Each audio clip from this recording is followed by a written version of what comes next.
Dorothy Reed was born on September 22, 1874 in Columbus, Ohio. Her father, William Pratt Reed, was a shoe manufacturer, and her mother, Grace Kimball Reed, descended from English settlers who came to America in the 17th century. Dorothy spent her early years living with her parents, her sister Elizabeth, her brother William, and numerous aunts, uncles, and cousins. Her first formal education began in 1881 when she entered Smith College, where she earned her bachelor's degree in 1895.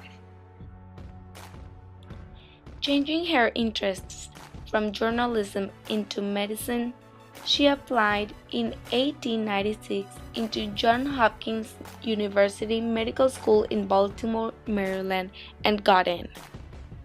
During the summer of 1898, Dorothy and her classmate Margaret became the first woman to work for a U.S. Naval hospital. In 1900, she was one of the first women to graduate from this school with a doctorate of medicine degree. She received a fellowship in pathology and later taught bacteriology and performed research on Hodgkin's disease, a type of cancer characterized by a progressive enlargement of the lymph nodes. Dorothy discovered a common link between the diagnosed patients. Their blood carried a specific type of cell. The presence of these giant cells, now known as the Reed cells, distinctly identifies the disease. She was also the first to describe, both verbal and illustrated, of the tissue changes that occur with Hodgkin's disease. In 1902, she was granted with the recognition of the Reed cell, Reed-Sternberg cell. Dorothy first met Charles Elwood Mendenhall in her job when both lived in Columbus.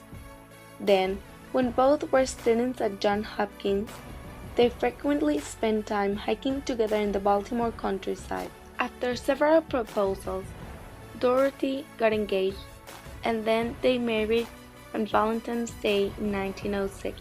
They spent their honeymoon in Europe and then returned to Madison, Wisconsin, where Charles taught physics at the University of Wisconsin.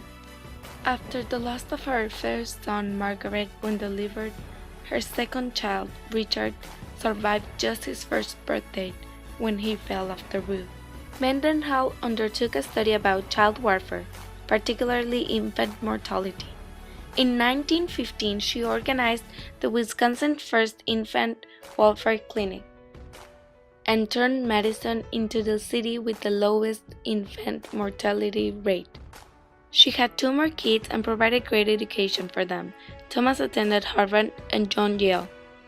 When they attended college, Charles was diagnosed with prostate cancer and died in August 1935. Dorothy dedicated her life working as a medical officer for the United States Children's Bureau and spending time with her son's family. She suggested obstetrics become a specialty profession and worked writing bulletins on nutrition and wrote norms for height and weight from birth through age of 6. By the early 1960s, her health began to fail and she died of arteriosclerotic heart disease in Chester, Connecticut on July 31, 1964, at the age of 89.